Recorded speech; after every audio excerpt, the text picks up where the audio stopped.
Subscribe કરો સતશ્રી ચેનલને અને બેલ આઇકોનને દબાવો, જેથી સતશ્રીના નવા વિડીયો સર્વપ્રથમ આપને પ્રાપ્ત થશે. સ્વામિનારાયણ ભગવાન કી જય.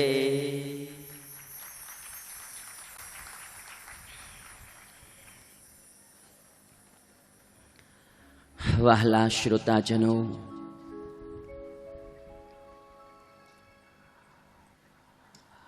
શ્રી સ્વામિનારાયણ મંદિર, તાપીબાગ, મોટા વરાછા, સુરતમાં બિરાજિત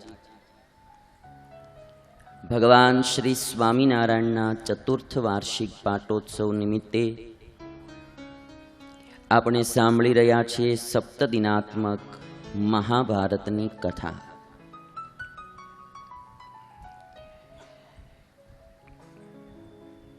ભારત વર્ષનો સૌથી વિશાળકાય આ ગ્રંથ ભગવાન વેદવ્યાસે લખ્યો. એમના શિષ્ય વૈશંપાયન પરીક્ષિત રાજાના પુત્ર જનમેજય રાજાને આ ગ્રંથની કથા સંભળાવે છે. વૈશંપાયન કહે કે હે જનમેજય, યુધિષ્ઠિર રાજા ખૂબ ગુણિયલ હતા અને એટલા માટે ધૃતરાષ્ટ્રએ યુવરાજ પદ યુધિષ્ઠિરને આપ્યું છે.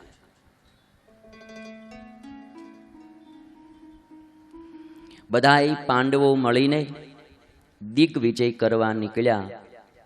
જે કામ પાંડુ રાજાથી ન થઈ શક્યું એ કામ પાંડવોએ કર્યું છે. બાપ કરતા બેટા હવાયા નીકળ્યા છે.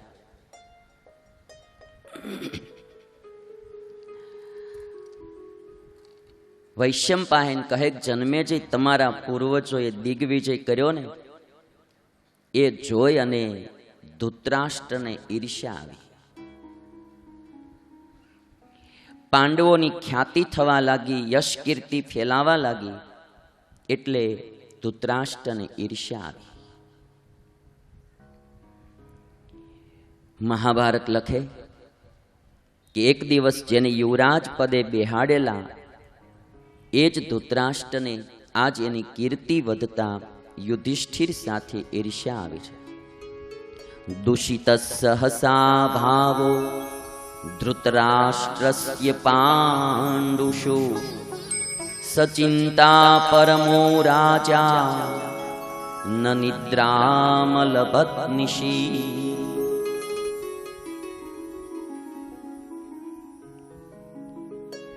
મહાભારત લખે, દૂષિત સહસા ભાવ. ધૃતરાષ્ટ્રનો ભાવ સહસા એટલે જલ્દી, દૂષિત એટલે દુષ્ટ થઈ ગયો.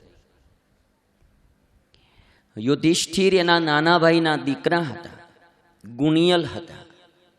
ધૃતરાષ્ટ્રના પોતાના પુત્ર દુર્યોધન કરતા 1000 ગણા શ્રેષ્ઠ હતા. એને યુવરાજ પદ પણ સોંપ્યું, પણ જ્યારે ભાઈના દીકરાઓની કીર્તિ વધી તો એ આ બાપાથી સહન ન થઈ. દૂષિત સહસા ભાવ. મહાભારતની એક એક કથા પારિવારિક કથા છે. ઘણીવાર નાના ભાઈના દીકરાઓ આગળ જાતા હોય તો એ મોટા ભાઈથી દેખ્યું ન જાય. ઈર્ષ્યાઓ કરે, આડા પગ કરે, એને પાછા પાડવાની મહેનત કરે, આક્ષેપો નાખે, વિક્ષેપો કરે. દૂષિત સહસા ભાવ ધૃતરાષ્ટ્રસ્ય પાંડુષુ સચિંતા પરમો રાજા. કોઈના પ્રત્યે ઈર્ષ્યા આવે ને એટલે ચિંતા એને થાય. સચિંતા પરમો રાજા, એ રાજાને ચિંતા થવા લાગી. ન નિદ્રામ અલભત નિશી. નિશી એટલે રાત્રે એને નિદ્રા પણ આવતી નહોતી. ઈર્ષ્યાળુ માણાને ઊંઘ ન આવે ભાઈ. ઈર્ષ્યાળુ માણાને કોઈ દી ઊંઘ ન આવે. ઈર્ષ્યા તત્વ છે ને, એમ કહેવાય કે ઈર્ષ્યાને લઈને માણાને ચિંતા બહુ વધે. અને ચિતા છે ને એ મરેલાને મારે અને ચિંતા જીવતાને મારે. ચિતા ઈ મરેલાને બાળે અને ચિંતા જીવતાને બાળે. કોઈના પ્રત્યે ઈર્ષ્યા ન કરવી. ધૃતરાષ્ટ્રએ પોતાના મંત્રી કણિકને બોલાવ્યા છે. ભાઈ વચ્ચે બેહવા દેજો બધાને. હવે શું છે, ગ્રાઉન્ડ ફૂલ થઈ ગયું છે ને, એટલે વચ્ચે હવે કોઈ આવશે નહીં ને, આવશે ને તો સાઈડમાંથી આવશે, એટલે વચ્ચેનું આખું બધું બેસવા દેજો. ધૃતરાષ્ટ્રએ પોતાના મંત્રી કણિકને બોલાવ્યા અને બોલાવીને સલાહ લીધી કે પાંડવો સાથે સંધિ કરવી જોઈએ કે વિગ્રહ કરવો. અને ધૃતરાષ્ટ્રનો મંત્રી કણિક પણ એવો જ હતો, ધૃતરાષ્ટ્ર જેવો ને દુર્યોધન જેવો. એને હારી સલાહ ન દીધી. આ કથા મને તમને શીખવાડે, સલાહ લેવી હોય ને તો હારા માણાની લેવી, મોળાની સલાહ ન લેવી. મોળા માણા હારી સલાહ નહોતી. એટલે ભીખુદાનભાઈ ગઢવી પેલા કહેતા, જૂનું એનું એક દ્રષ્ટાંત હતું. એ કે અમારે ઘરમાં કે ઉંદર વધી ગયા હતા. એ કે મિત્રને પૂછ્યું કે ભાઈ ઘરમાં ઉંદર બહુ વધી ગયા હતા. કે બે હરફ રાખો ને, કે ઉંદરને ખાઈ જાય. કે એટલે ઉંદરનો ત્રાસ છે એ કે હરફ રાખો. અમુકની સલાહ ન લેવાય. અમારે એક સાધુ હતા, તેની એક મિત્ર સાધુ, અને એના આશ્રમમાં એક ગાય રાખે. તે એનો મિત્ર એવો ને આ કણિક જેવો, એક દી એને અહીંયા આવ્યો છે તો કે આ ગાય હું રાખી. કે એમ કરતા કે એક ગાય વેચો ને બે બકરીઓ આવે. ફ્રીજની જરૂર નહીં, ગાય તો હવે હવાર હાંજ દૂધ દે ને એનું વળી પાછું ફ્રીજમાં રાખવું પડે, નહીતર બગડી જાય. અને બકરીને ગમે ત્યારે દોવામાં જાઓ તમે, દોવા દે, બે બકરીઓ લઈ લ્યો. તે એને ગાય વેચાવીને બે બકરીઓ લેવડાવી. અને સાધુના ગુરુ જે દી આવ્યા ને એને ખબર પડી કે બેટા કે ગાય ક્યાં ગઈ, તો કે એ વેચીને બે બકરીઓ લીધી. રાતે બે બે કર્યા કરે બકરીઓ. તે ગુરુને હોવા ન દીધા. હારા માણાની સલાહ લેવાય, મોળા માણાની સલાહ ન લેવાય. અને સલાહ લેવામાં બી ધ્યાન રાખવું, જે માણસ સમદર્શી હોય, જે માણસ કંઈક રાગદ્વેષથી પર ઉઠેલો હોય એની સલાહ લેવાય. જેને રાગદ્વેષ હોય એ માણસ કોઈ દી હારી સલાહ ન આપે. એ મોળી સલાહ આપે, પાછા પડવાની સલાહ આપે. કણિકે કીધું કોઈ પણ રીતે આપણો સ્વાર્થ સિદ્ધ થાય એમ કરો. ધૃતરાષ્ટ્રને કહે છે. બહુ એક સુંદર કથા સંભળાવી મહાભારતમાં કણિકે ધૃતરાષ્ટ્રને. એક સ્વાર્થી શિયાળની કથા આવે છે, તમે લગભગ કોઈએ નહીં સાંભળી હોય. મહાભારતમાં લખાયેલી કથા.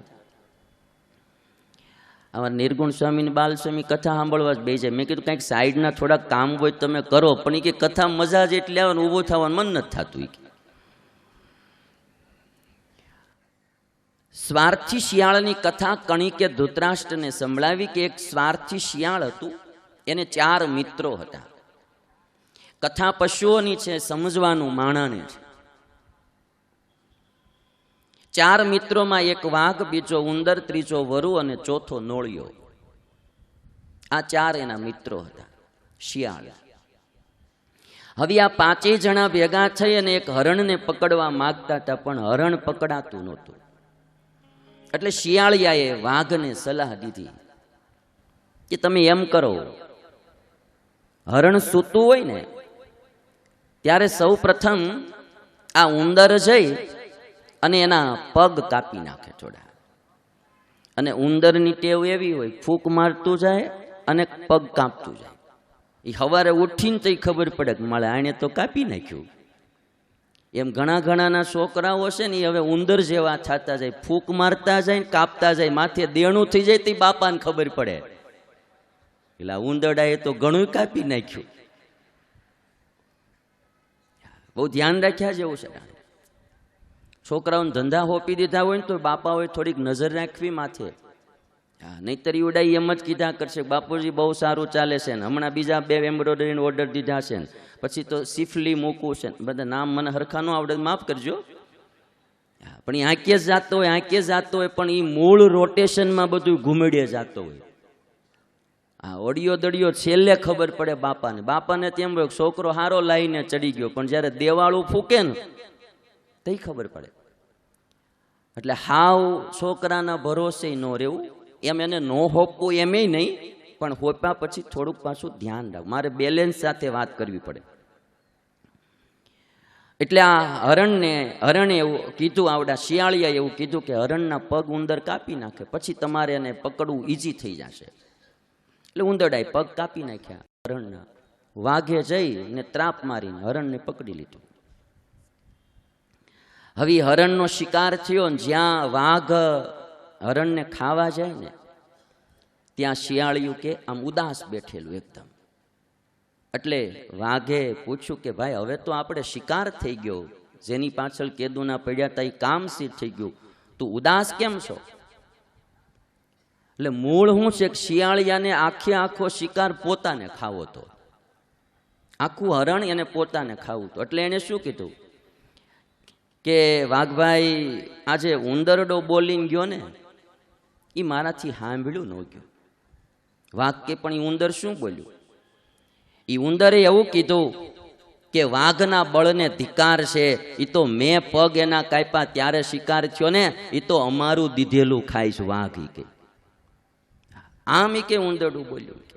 અને મહાભારતમાં લખાણું ધિક્બલમ મૃગરાજસ્ય, ઉંદરડો કે છે, મૂળ શિયાળિયું બોલે છે, ધિક્બલમ મૃગરાજસ્ય મયાદ્યાયમ મૃગો હતઃ મદબાહુબલમાશ્રિત્ય તૃપ્તિ મધ્ય ગમિષ્યતિ. ઉંદરડો એમ કહેતો તો મારું મારેલું હરણ આજ વાઘ ખાશે. મને એવું લાગે છે કે વાઘભાઈ તમે આ ઉંદરનું મારેલું ખાવી સારું ન લાગે. વાઘ કે તો મારે નથી ખાવું, હું મારી રીતે શિકાર કરીશ. વાઘ વયો ગયો. આ શિયાળિયું ભાઈ. હવે વાઘ જતો રહ્યો. આ બાજુ ઉંદર આવ્યું ધીરે ધીરે બિચારું હાલતું હાલતું. ત્યાં આવડું શિયાળિયું છે ને આમ ખાય, હરણને ખાય. અને કોઈ આવે ને એકાદો પાર્ટનર, કારણ કે 5 પાર્ટનરમાં કામ શરૂ કરેલું ને હરણ મારવાનું.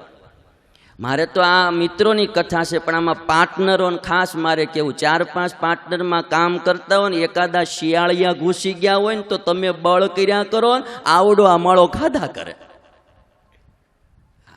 પાર્ટનરશીપમાં ભાઈ આ બહુ ધ્યાન રાખવું પડે. એકાદું શિયાળિયું જો આવી ગયું હોય માલપા, ખબર પડે નહીં કોઈ ત્ર્યા કરે.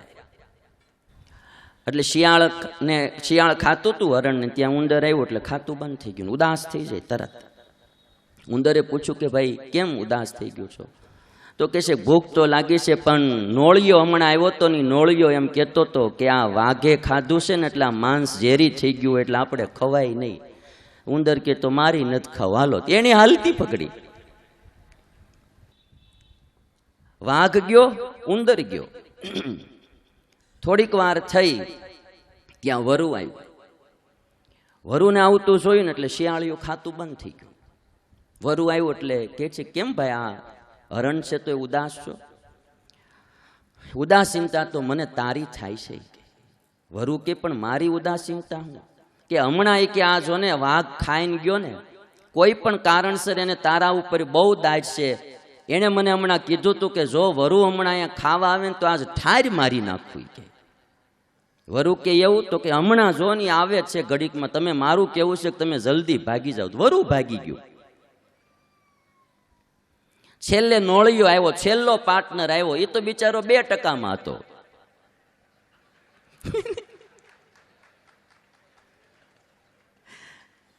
આ 50% વાળાને તો એને પેલા વળાવી દીધેલા. 2% વાળો નોળિયો આવ્યો.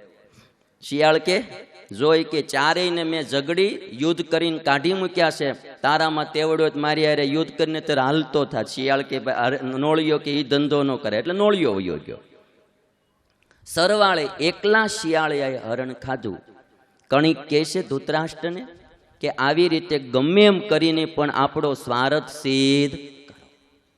દુર્જન માણસો, ખોટા માણસો, પાપી માણસો, ઉતરતા માણસોના વિચારો કણિકે વ્યક્ત કર્યા છે. મહાભારતમાં 2 વિચારો આવે એટલે આપણને ખબર પડે કે આપણે જો આવા વિચારના હોઈએ તો આપણે નેગેટિવ માર્ગે છીએ, ત્યાંથી પાછું વળવું જોઈએ. ધૃતરાષ્ટ્ર કહે છે તો હવે શું કરીશું? અને આ બાજુ પાંડવોની કીર્તિ વધતીથી દુર્યોધનથી પણ સહન ન થઈ અને ત્યારે લાક્ષાગ્રહના નિર્માણની રચના રચાણી. સર્વગુણ સંપન્ન પાંડવોની નગરવાસીઓ ભરી સભામાં બહુ પ્રશંસા કરતા હતા. એ સાંભળીને દુર્બુદ્ધિવાળો દુર્યોધન અંદર અંદર હળગવા માંડ્યો. અને હળગતો દુર્યોધન, આ માણસને છે ને ગમે એમ હોય, તમે જોજો સૌથી વધારે આ દુનિયામાં કોઈ હળગતું હોય ને તો માણસ બીજાનું જોઈ જોઈને દુઃખી થયા જ કરે, દુઃખી થયા જ કરે. પોતાની માટે જેટલો માણસ દુઃખી નથી થતો એટલો બીજાનું જોઈને દુઃખી થયા કરે છે. આ બાજુ દુર્યોધને ધૃતરાષ્ટ્ર પાસે જઈને વાત કરી કે પિતાજી, પ્રજાજન યુધિષ્ઠિરને રાજા બનાવવા ઈચ્છે છે અને જો એવું થયું ને તો આપણે પરાધીન થઈ જશું. માટે ગમે એમ કરીને પાંડવોને વારણાવત નગરમાં મોકલી દો. ધૃતરાષ્ટ્ર કહે છે પણ હું તો મોકલી દઈશ, પણ ભીષ્મ અને વિદુર માનશે નહીં, અને પ્રજા પણ, જેને યુધિષ્ઠિર બહુ ગમે છે એ પ્રજા પણ બળવો કરશે. દુર્યોધન કહે છે ગમે એમ કરીને થોડાક દી મોકલી દો ને, અટાણે રાજ આપણી પાસે છે, ખજાનામાંથી આપણે ગમે એટલી પ્રજાને હાંચવીને વશમાં કરી લે.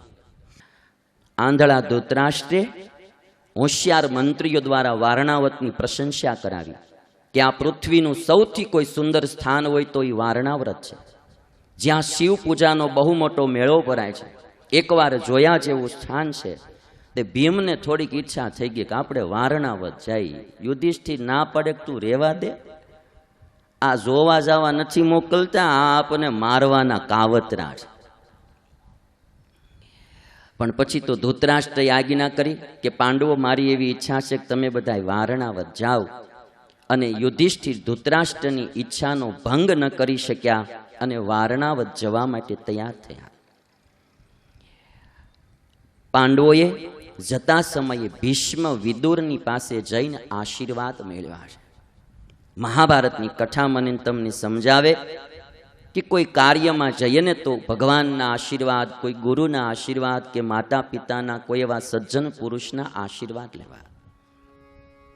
એની શુભ ભાવના, એના શુભ સંકલ્પો આપણી રક્ષા કરે.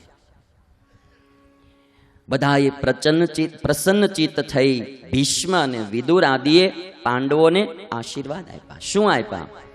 સ્વસ્ત્યસ્તુ વહપથી સદા ભૂતેભ્યશ્ચૈવ સર્વશઃ માચવોસ્ત્વ શુભમ કિંચિત સર્વશઃ પાંડુનંદનાઃ. ભીષ્મ અને વિદુર કહે, હે પાંડવો, જાઓ, તમારું સર્વ પ્રકારે કલ્યાણ થાવ, કોઈ પણ ભૂત પ્રાણી માત્રથી તમને ક્યારેય દુઃખ ન આવે, તમારું ક્યારેય અશુભ ન થાય, એવો અમે તમને આશીર્વાદ દઈએ છીએ.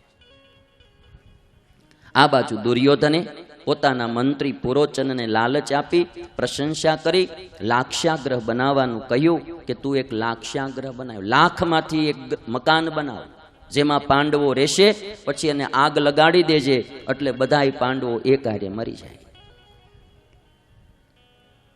અને પુરોચને આવી રીતના લાક્ષાગ્રહનું નિર્માણ કર્યું. તમે જો આ મહાભારતની કથા એક ધારી આ શીખવાડતી આવે કે દુર્યોધન હર પળ પાંડવોને મારવાની કોશિશ કરતો આવે. યુટ્યુબના માધ્યમથી કથા સાંભળતા ભક્તોને જય શ્રી સ્વામિનારાયણ. માનવ કલ્યાણ માટે જીવન સમર્પિત કરનાર પરમ પૂજ્ય સત્શ્રી, જેમની અમૃતવાણીથી કેટલાય લોકો વ્યસનમુક્ત થયા છે, કેટલાય પરિવારોમાં એકતા વધી છે, સમાજમાં પ્રભુ ભક્તિ, દેશભક્તિ, ગુરુ ભક્તિ, માતૃપિતૃ ભક્તિનો સંચાર થયો છે. આવી સમાજના કલ્યાણરૂપ કથાના પ્રચાર પ્રસાર માટે તમારા જન્મદિવસ, મેરેજ એનિવર્સરી, પુણ્યતિથિ અથવા કોઈ પણ દિવસે ડોનેશન આપી આ પુણ્ય કાર્યના સહભાગી બનીએ. યથાશક્તિ ડોનેશન આપવા માટે સંપર્ક 9904470000. જય શ્રી સ્વામિનારાયણ. જો આ વિડીયો ગમે તો વધુને વધુ શેર કરો, લાઈક કરો અને તમારો અભિપ્રાય કોમેન્ટમાં લખો. અને હા, જો તમે હજી આ ચેનલ સબસ્ક્રાઇબ ના કરી હોય તો સબસ્ક્રાઇબ કરી બેલ વગાડી દેજો.